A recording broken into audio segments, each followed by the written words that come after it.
We are now live. Paul Krugman, Nobel Prize winning economist and longtime commentator in the New York Times and now on Substack. Thanks for joining me. Well, thanks for having me on. Let me first congratulate you on the 1 year into your Substack life, which has been tremendously successful. Are you enjoying it? Yeah, I mean, I wasn't really planning to work as hard as I've ended up, as my wife and I have ended up working. I mean, this was supposed to be, keeping my hand in a little bit, and it's turned into a very full-time job. But that's because the response has been so great, and so yeah, it's and God knows there's no shortage of material. Would So you have done it if Trump had not been elected? yeah, I probably would have done it, but it might have been much lower key. I mean, Mhm. Uh, I did I did a lot of blogging, um, uh, back, during the aftermath of the global financial Mhm. crisis and all of that. So there's stuff, and I have, but it probably wouldn't be so intense. Right. And I would actually love for this era of history to be over, so I could talk more about, interesting things as opposed to, imminent threat of autocracy. Right.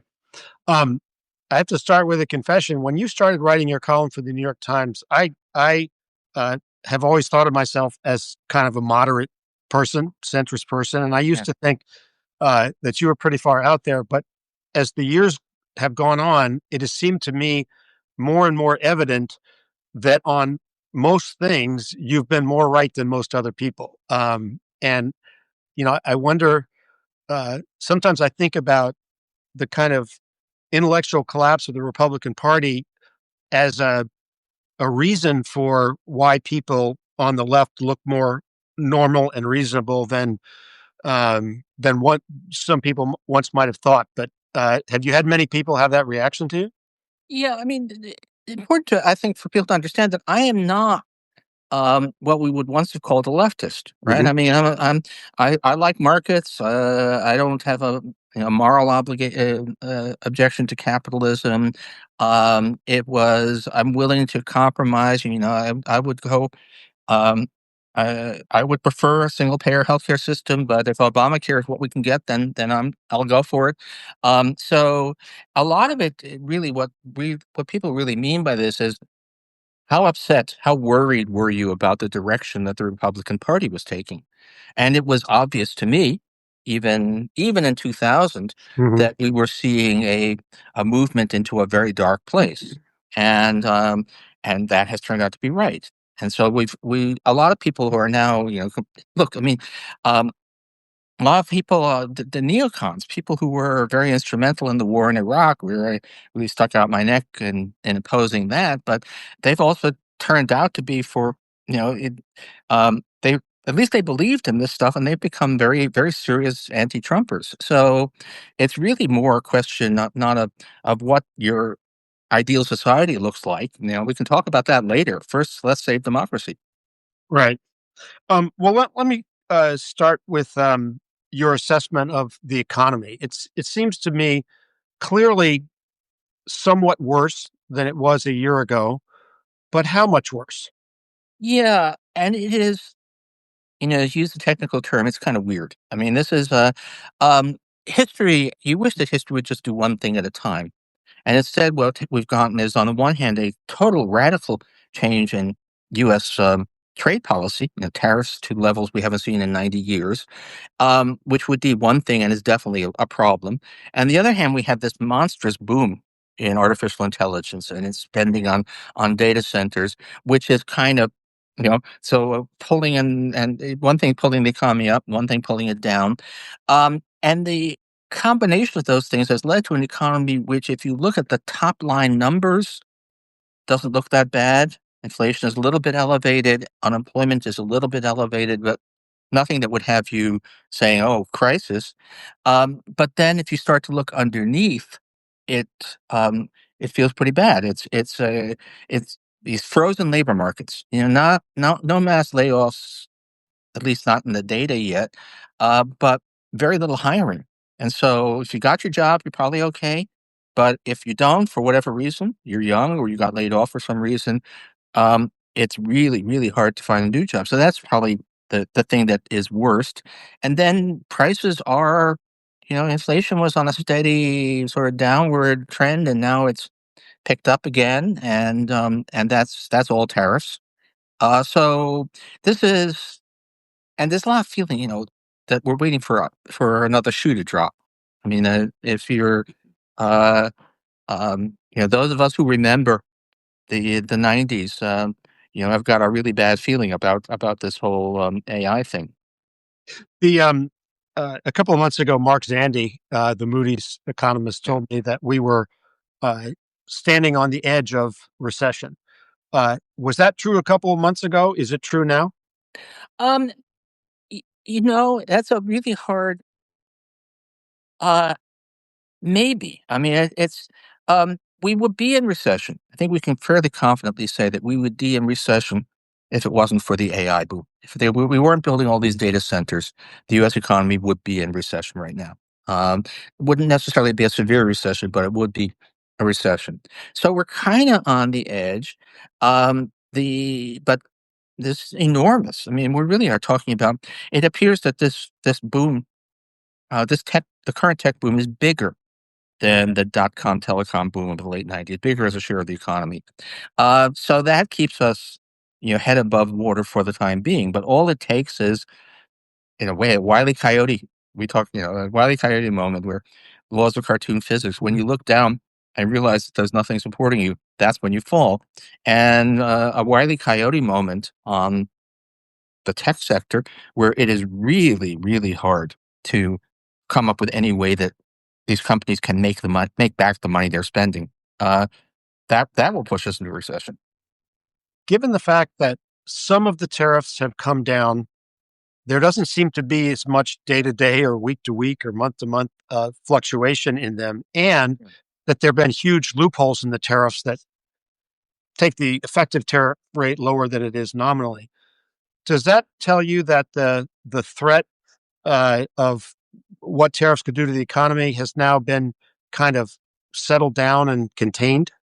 A little bit. I mean, we had uh, first of all, there was a lot of hyping.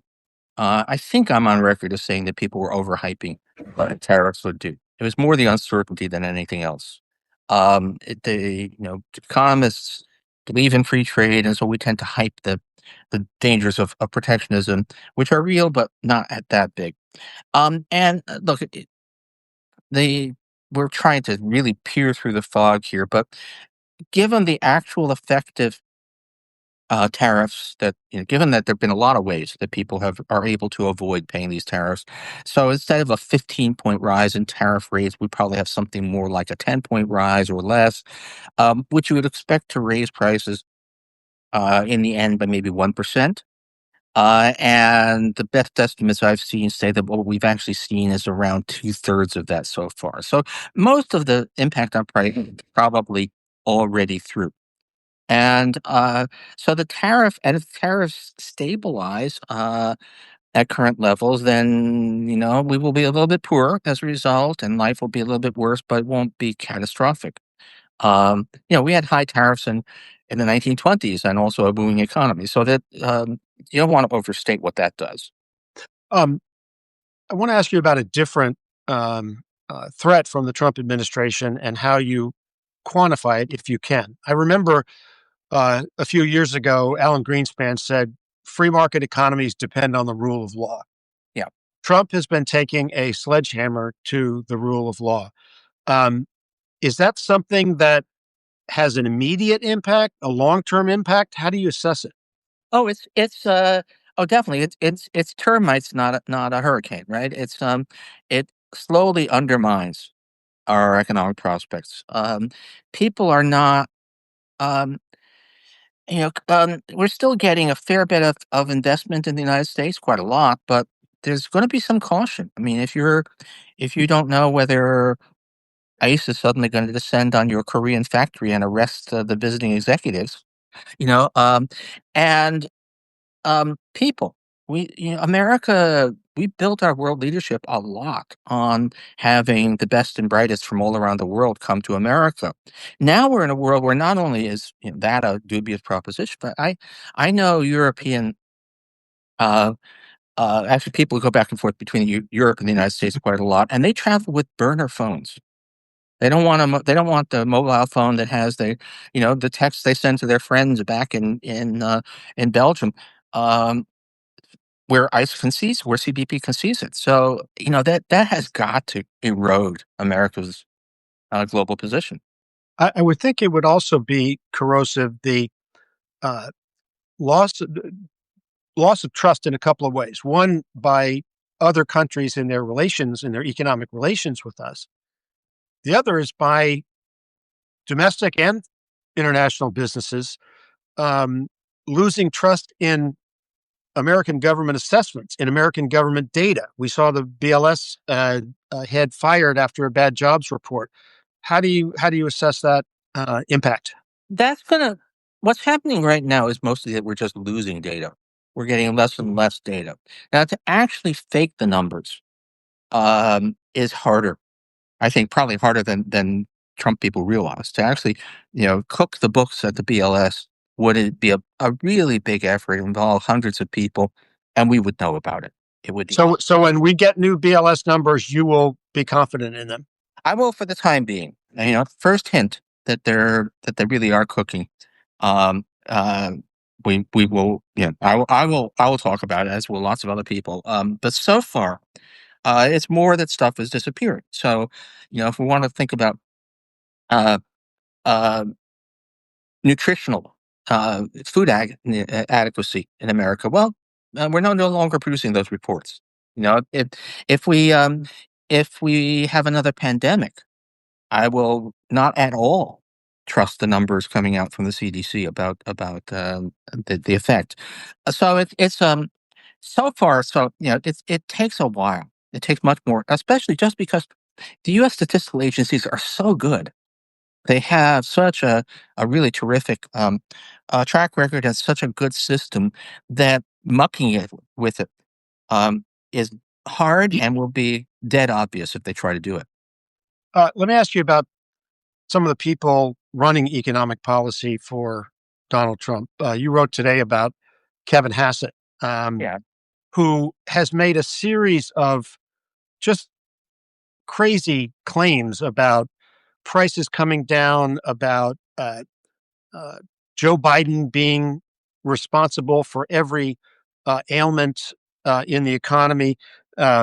He said earlier this year, we're not doing a trade war, we're doing a war on fentanyl. And that's why we're putting tariffs on Canada, things like that.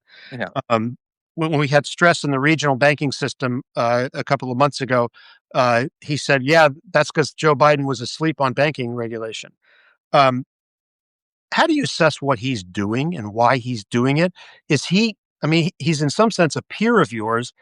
Is he a competent economist who is pretending or something else? Well, he was never a very competent economist, right? And I hate that. That sounds snooty, right? But nobody would ever have said, even before recent years, that he was a top flight talent in the field or a influential researcher. But he and he basically sold his soul for politics a long, long time ago. You go back to goes way all the way back to the Bush administration, that he's been pretty bad, and certainly term one. So look, I mean, I did say in today's Substack that he's a DEI hire, an ideological DEI hire. He's somebody, he's not the worst.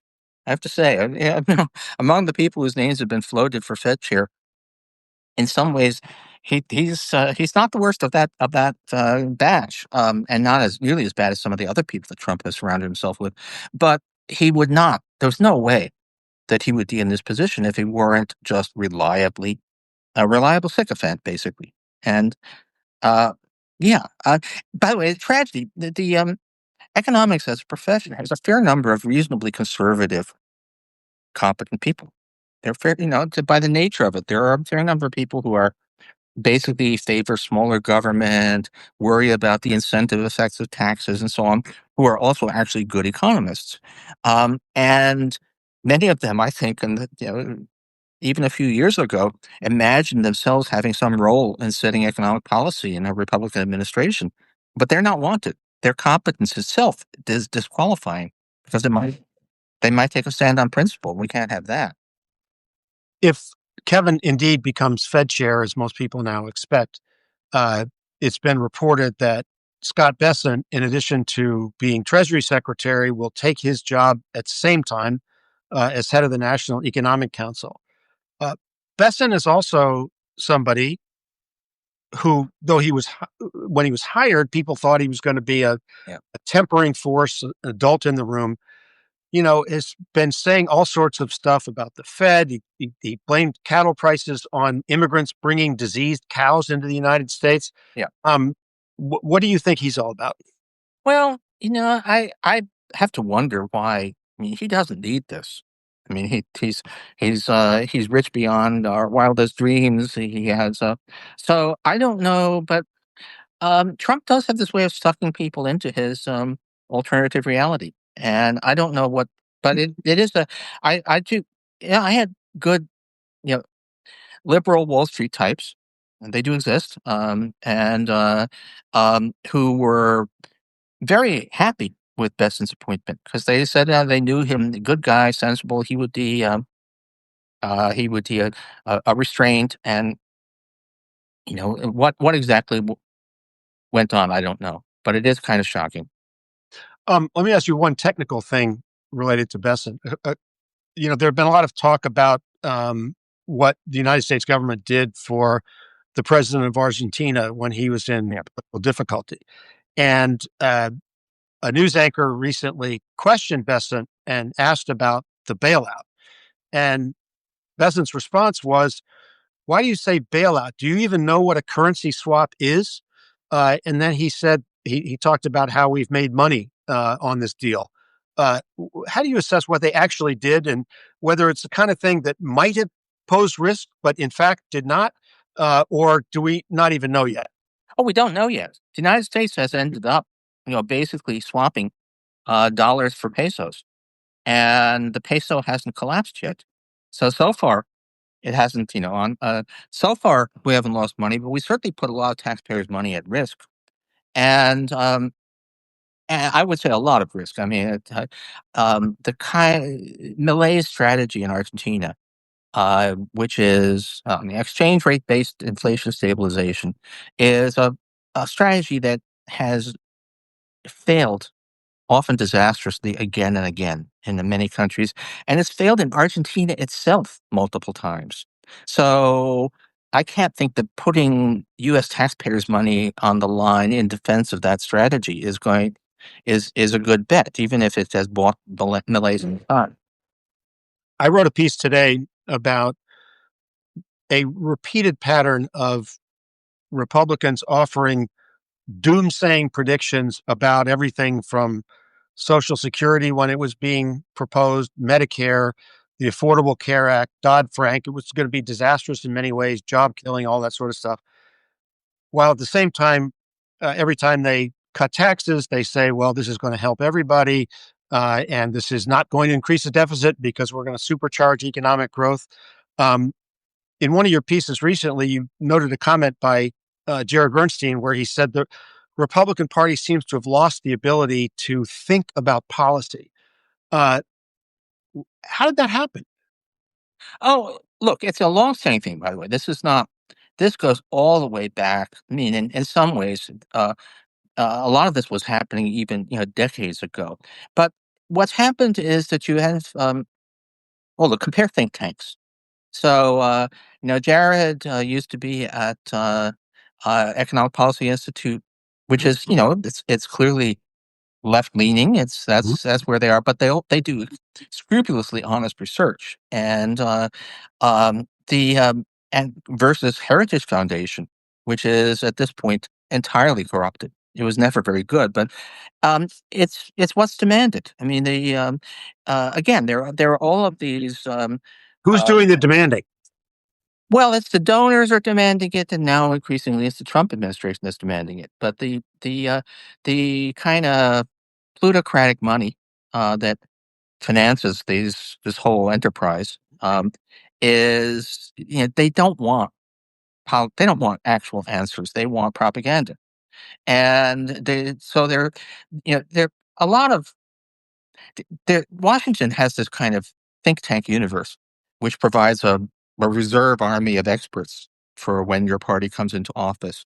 And the Democratic think tank universe is a lot of good, reasonable people. They obviously have political uh, uh, views, and that presumably has some effect in coloring analysis, no matter how hard you try.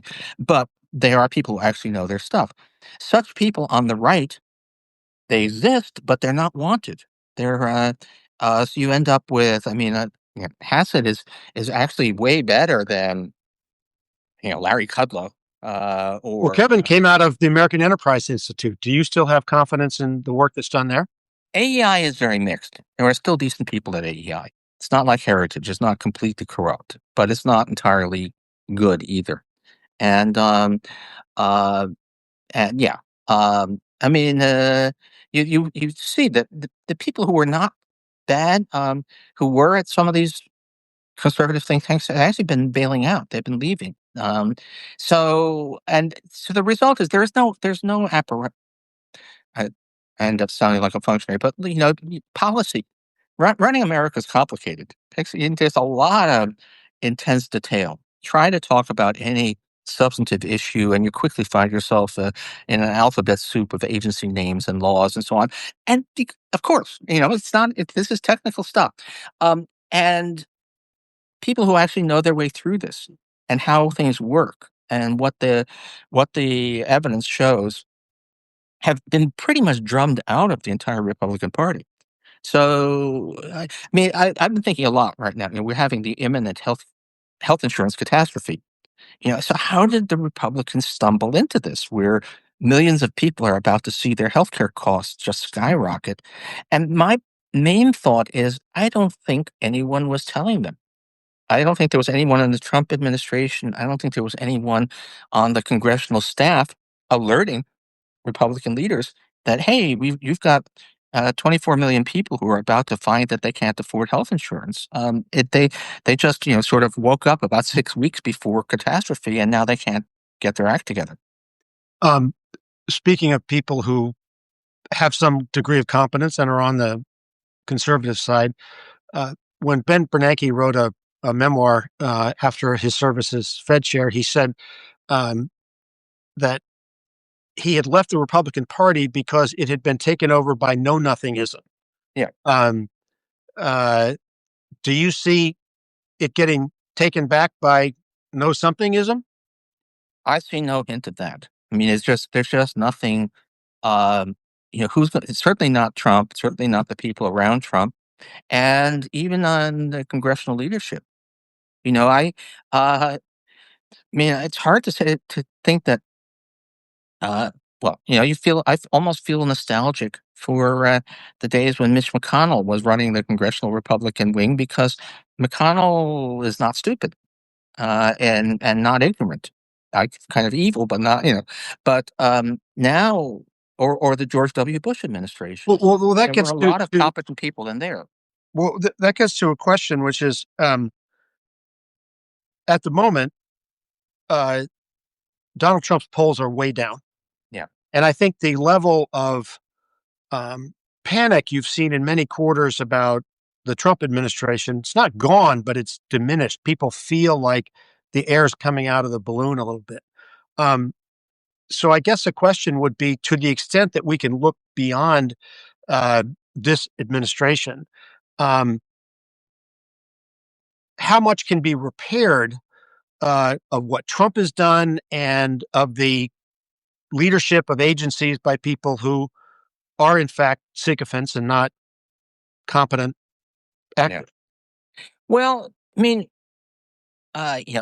let's say we get through to January 2029. We've actually had reasonably fair elections. We have a Democratic president and a Democratic Congress. And you've had a Uh, resilient economy. You have to say we still have a resilient economy. yes, but okay. So you can replace the agency heads. We can quickly assemble um, the the secretary level, the cabinet level positions. We can get good people, and you can get good people 3 or 4 layers down very quickly. You have, but there's 2 million federal employees. Um, which who are very on the whole, we have much better people working for the government than we deserve, given how they're not that well paid relative to private sector and so on. A lot of those people are leaving. Uh, they will not come back. The institutional knowledge will be lost. So just reconstructing an effectively functioning government is actually going to be a multi-year project. And then there's the whole issue of credibility. And at home, abroad, um, one of the thing, one of the problems getting somebody to be a career civil servant when you know how career civil servants have been treated, Mm-hmm. and internationally, who one of the things we don't talk about enough on tariffs, but as part of it, everything that Trump has done on tariffs is a violation of international agreements, Mm-hmm. and that's how that's how we did tariff policy. It was always um, it's always under the Reciprocal Trade Agreements Act of 1934. We make deals with other countries. The White House negotiates them, then presents it to Congress for a vote. So every the whole structure of U.S. trade policy was built around solemn agreements with other countries, which not only did Trump rip up, he didn't even um, try to explain why he was ripping them up. Donald Trump does not do solemn. So, well, yeah. So, but the point is then, nobody, you're worried about what are the ways in which rule of law erosion can matter. One of the things I talk about sometimes, people ask about, what about debt? What about debt and deficits? And I've always been, saying don't be alarmed, and the reason I've been saying that is that um, serious countries particularly serious countries that borrow in their own currency get a lot of markets cut them a lot of slack. Britain had debt that was 250% of GDP at the end of World War II. There was no crisis because people said Britain is a serious country that can manage its own affairs and will do what is necessary to to um, to deal with its debt. Um, are we still a serious country? Are you going to make a bet that the United States is that this America with this political fragmentation is going to do what takes? At a certain point, you have to wonder whether people start to treat us as being Venezuela or Argentina. Well, speaking of how serious we are as a country, I want to take some questions from viewers. And Anthony Robbins asked the question: what happens if, let's say, Kevin Hassett takes over the Federal Reserve and forces through a big cut in interest rates beyond what, say, reasonable analysis from Jay Powell or others would indicate? What's the consequence of that? Okay. Now, the first thing to say is that interest rate decisions are made by a committee. Mm-hmm. The chairman doesn't have dictatorial power on that, and one of the best reasons not to freak out about Hassett is that he probably won't be able to bring the committee with him at least for a while. But look, the current role model, if you like, is Turkey, where President Erdogan is an autocrat and something of a Trumpian mode, who, when they started to have inflation problems, he found advisors who told him that actually the way to fight inflation is to cut interest rates, not increase them. And he listened to them and insisted on that and completely politicized their central bank, their equivalent to the Fed, and didn't back off that view until inflation hit 80%. So yeah, things can spiral really quite quickly. Um, Jeffrey Gilbert has a question that touches on something that's interested me. He talks about how corporate America has been willing to swallow tariff malfeasance. I have long wondered why business leaders did not recognize that Democrats in the current era uh, have tried to be more responsible about economic policy than Republicans have. Democratic administrations have produced lower deficits. They produced higher job growth than Republicans, and the lure of tax cuts has been so powerful. Um, do you see any sign that corporate America is going to wake up to that reality? There's a kind of cycle of autocracy, oligarchy and autocracy, where oligarchs back some right wing would be strongman because they think that he will cut their taxes and reinforce their privileges, which at least initially they do get, and then one day they wake up and discover that. Um, they're working for him, not the other way around. That you sort of transition from greed to fear, almost with no interregnum, and you can that's sort of been happening at an accelerated pace right now. A lot of U.S. business is just afraid to speak up. They privately think that policy is terrible, but they're afraid to speak up. They were not thinking very much about they weren't, they don't read enough history. They weren't didn't realize this was going to happen, um, and it's as for some of them still, personally, is uh, is Mark Zuckerberg or Elon Musk personally richer right now than they would be under a Democratic president? Yeah. Now, one of these days, again, let's the the most extreme stuff now is actually quite reasonable. One of these days, some of these guys may find themselves falling out of high windows. But but for now, they're still the interests, their businesses and their personal interests are not identical, and in many Well, cases, they are personally wealthier. well, Francis notes something related to that point, which is Costco suing the administration over tariffs. That stands out. How do you interpret that? And would you expect more of that? That's an interesting question. I mean, what's interesting there is that uh, I'm not sure whether Costco is trying to influence policy. Or, I hope so. But to some extent, they may just see a profit opportunity. I mean, there's if two lower courts have ruled that the IEPA, the trade law that the administration has pretty much obviously illegally invoked to impose most of its tariffs, that this was illegal. And if it's ruled illegal, it's very hard to see. I don't know what that they may try, but it's very hard to see how the administration can avoid refunding tariffs already paid under an illegal application of the law. And Can't they find a different legal authority or purported legal authority for imposing them? they can find other ways to impose the tariffs, but that doesn't mean that the original tariffs were legal. Mhm. So if you do a jargon, you can do Section 232 national security uh, on almost anything, unless people call you on it as being ridiculous. So Section 232 tariffs on bathroom vanities, which Trump has imposed, is kind of bizarre, but that's another court case. But even if you get to reimpose the tariffs under a different authority, the original tariffs were still illegal.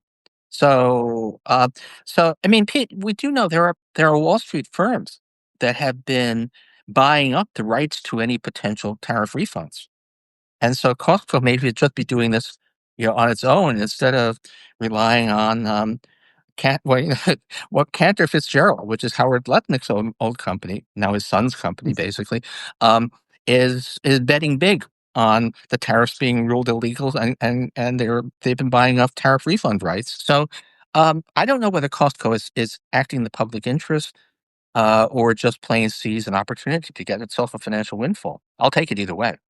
Let me close with a question from Ariel Gonzalez, which um, I noted the other day. Senator Ted Cruz said that Donald Trump had done more for children than any parent in American history. And I think he was, than any president in American history. I think he was referring to the Trump accounts. What do you make of those? Well, first of all, are they coming? And it is this odd thing that